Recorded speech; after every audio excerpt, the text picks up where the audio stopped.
Reflexión querigmática: milicia es la vida del hombre sobre la tierra. El libro de Job, en el capítulo 7, versículo 1, dice lo siguiente: ¿No es una milicia lo que hace el hombre en la tierra? ¿No son jornadas de mercenarios sus jornadas? ¿Pero a qué se refiere este texto? Sabemos que todos los seres humanos sobre la tierra, los católicos y los no católicos, los convertidos y los no convertidos, los que aman a Dios y los que no, todos nos movemos en una realidad en la que conviven dos fuerzas, el bien y el mal, encabezadas por dos personas, Dios y el demonio. Cuando el libro de Job habla de la vida del hombre como milicia, podemos entenderlo con claridad frente a esta doble realidad de la que recién hablamos. Esta realidad con dos extremos opuestos e irreconciliables, como el bien contra el mal, la gracia contra el pecado, el cielo contra el infierno. Lo vemos en 2 de Corintios capítulo 6, versículos del 14 al 16. No unciros en yugo desigual con los infieles, pues ¿qué relación hay entre la justicia y la iniquidad? ¿Qué unión entre la luz y las tinieblas? ¿Qué armonía entre Cristo y Beliar? ¿Qué participación entre el fiel y el infiel? ¿Qué conformidad entre el santuario de Dios y el de los ídolos? Porque nosotros somos santuario del Dios vivo. Como dijo Dios, habitaré en medio de ellos y andaré entre ellos. Yo seré su Dios y ellos serán mi pueblo. Necesariamente el ser humano, cada uno de nosotros, elige a cada momento un bando, un ejército al que pertenecerá, una opción de entre estas dos fuerzas, y con su decisión define ya desde ahora, temporalmente, es decir, dentro del ámbito del tiempo, lo que vivirá eternamente. La milicia o la vida del soldado se refiere a un ámbito de lucha, a decidir, como ya decíamos antes, en qué bando militaremos. Aunque la opción por alguno de ellos no significa el final de la historia, es apenas el principio, porque decidir tu bando implica lucha constante contra el adversario, militancia, es decir, conseguir más adeptos, lo que en el ejército le llaman reclutar, es decir, convencer a otros de que tu bando es el correcto.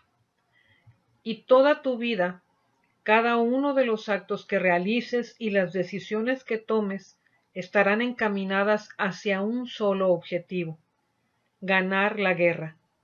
Un soldado lo tiene siempre muy claro y por tanto puede ejercitarse, pero si lo hace es para ser más hábil y más fuerte para la guerra.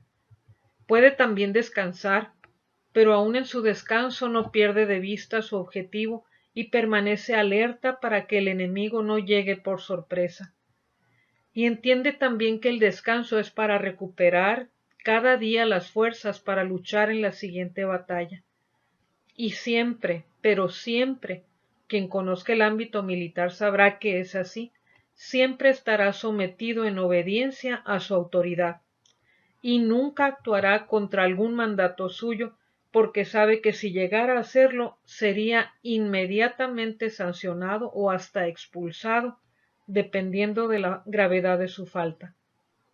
Si somos cristianos, se supone que nosotros hemos optado por Cristo para ser sus soldados, pero a veces parece que diciéndonos soldados de Cristo, militamos para el enemigo, por nuestra forma de actuar, por nuestra forma de pensar, por aquellas cosas en las que tenemos puesto el corazón, que no se distinguen de las cosas que aman los que no son de Cristo. En ocasiones amamos los reconocimientos, las alabanzas, y nos volvemos soberbios, orgullosos, y con eso ya estamos militando para el enemigo. Porque si Cristo, siendo Dios, se humilló, y si la humildad ha sido el sello de todos los santos y mártires, ¿cómo podría ser soberbio un verdadero cristiano? Otras veces amamos las comodidades, los lujos, y nos es indiferente que otro pase hambre mientras yo me alimento hasta saciarme y a veces hasta más que eso. Pero hacer nuestra opción por militar en el ejército de Cristo no lo es todo, es solo el inicio, como decíamos, porque la lucha es constante, las batallas son diarias y a veces somos vencidos. Aquí es donde algunos soldados de Cristo se retiran de esta milicia, dejan de ser soldados de Cristo y abandonan la lucha, dan la guerra por perdida por haber perdido una batalla. El buen soldado no es el que nunca ha caído, sino el que habiendo caído se levanta, se sacude el polvo o el lodo del suelo, limpia y cura sus heridas, y una vez recuperadas las fuerzas, se ejercita aún más, porque si fue vencido por ser débil, busca tener en la siguiente batalla más fuerzas que la anterior. Incluso aprende del enemigo, su forma de actuar, analiza la causa de su derrota y refuerza el sitio por donde entró el enemigo para que no vuelva a derrotarlo. El soldado que gana la guerra es aquel que siempre puso todas sus fuerzas para vencer en cada batalla. En Apocalipsis, el capítulo 2, versículo 10, nos dice: no temas por lo que vas a sufrir. El diablo va a meter a algunos de vosotros en la cárcel para que seáis tentados, y sufriréis una tribulación de 10 días. Mantente fiel hasta la muerte, y te daré la corona de la vida. Esta es la lucha que debemos realizar nosotros, una lucha sin descanso, una lucha que durará hasta mientras dura en nuestra vida. El soldado que ha caído es apoyado y sostenido por el batallón. Nosotros hablábamos unos días atrás de la iglesia como comunidad de salvación. Ese es nuestro batallón. Pero quizás este batallón al soldado de Cristo que ha caído, en lugar de apoyarlo, lo abandona, lo deja solo y herido en el campo de batalla. En casos como este, es necesario que recordemos la necesidad de actuar como verdadera iglesia, como familia que Cristo fundó, donde todos somos hermanos y necesitamos los unos de los otros. Volviendo al soldado caído, detengámonos en aquel que por haber perdido una batalla decide abandonar la guerra, o también en aquel que tras haber caído deja de mirar hacia adelante para emprender y ganar nuevas batallas y detiene su mente solo en aquella batalla perdida. Especialmente en tiempos como este que nos tocó vivir, es más doloroso pensar en el pecado personal, si por desgracia hemos caído en él, por la dificultad de acceder al sacramento de la reconciliación en una situación como esta. No faltará quien se preocupe y hasta se angustie por estar viviendo una situación así y enfrentando además un enemigo que puede ser mortal. Yo solo puedo decirte que si eres soldado de Cristo, no puedes tener mejor capitán, porque Él tiene todos los flancos cubiertos, es decir, lo tiene todo ya previsto. Estuvimos hablando en otro momento de la contrición perfecta, pues la traigo a colación una vez más por aquello de los soldados caídos. Si estás en gracia, alaba al Señor que no te ha permitido caer en la tentación, que te ha fortalecido para que no caigas. Es obra de Él, mediante la disposición de tu corazón, pero es obra suya y por tanto hay que alabarlo. Pero si por desgracia has caído en pecado mortal, ¿qué tendrías que hacer? Solo arrepiéntete y haz un acto de contrición perfecta, sabiendo que Cristo es misericordioso. Leamos para entender esto que acabamos de decir 3 textos. El primero, Salmo 86, versículo 15. Nos dice, mas tú, Señor, Dios clemente y compasivo, tardo a la cólera, lleno de amor y de verdad.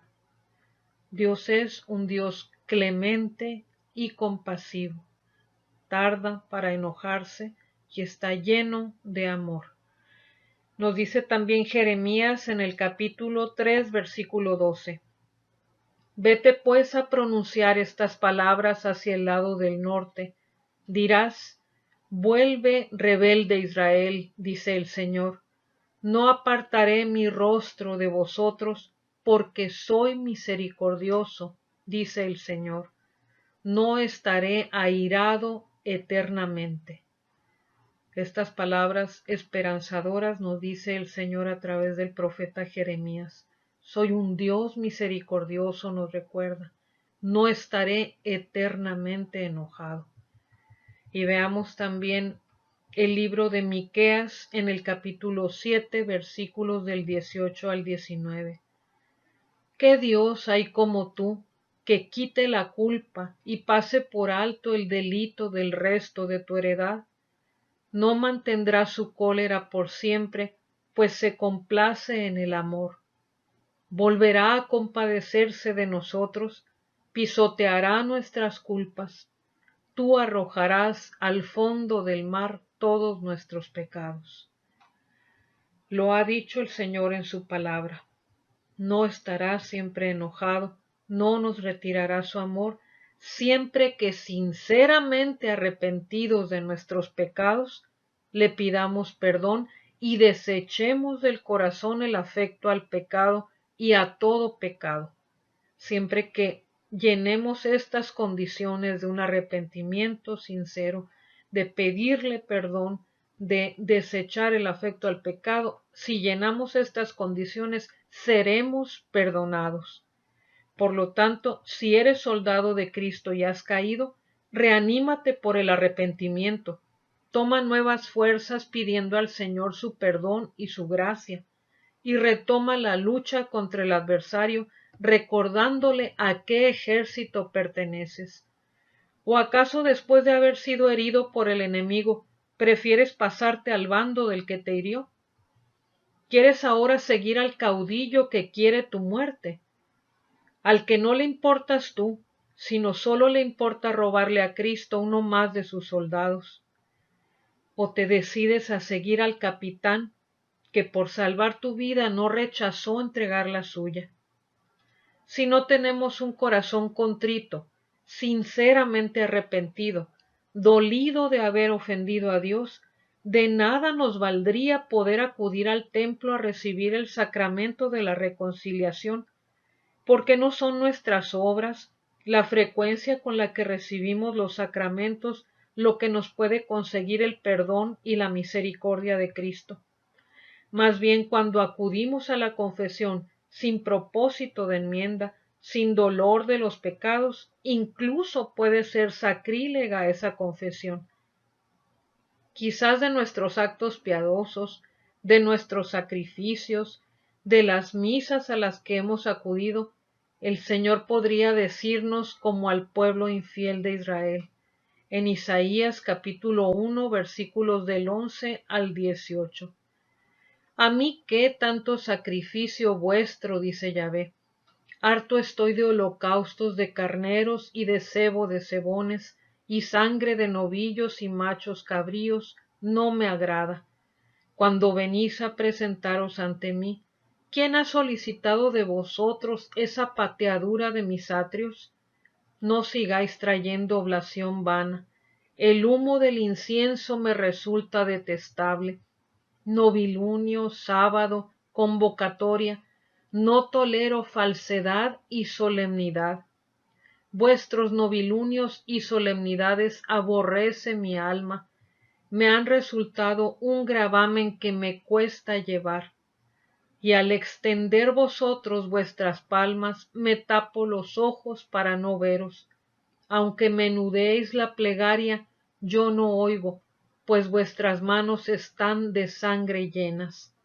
Lavaos, limpiaos, quitad vuestras fechorías de delante de mi vista, desistid de hacer el mal, aprended a hacer el bien, buscad lo justo, dad sus derechos al oprimido, hacer justicia al huérfano, abogar por la viuda.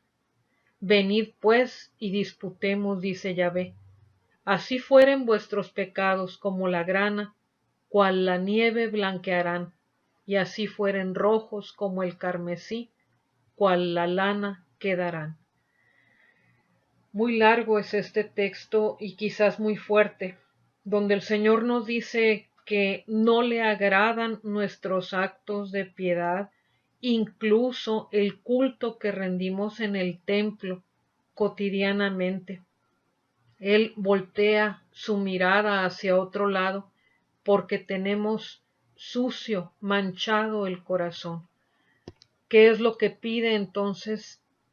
Que desistamos de hacer el mal, que busquemos el bien.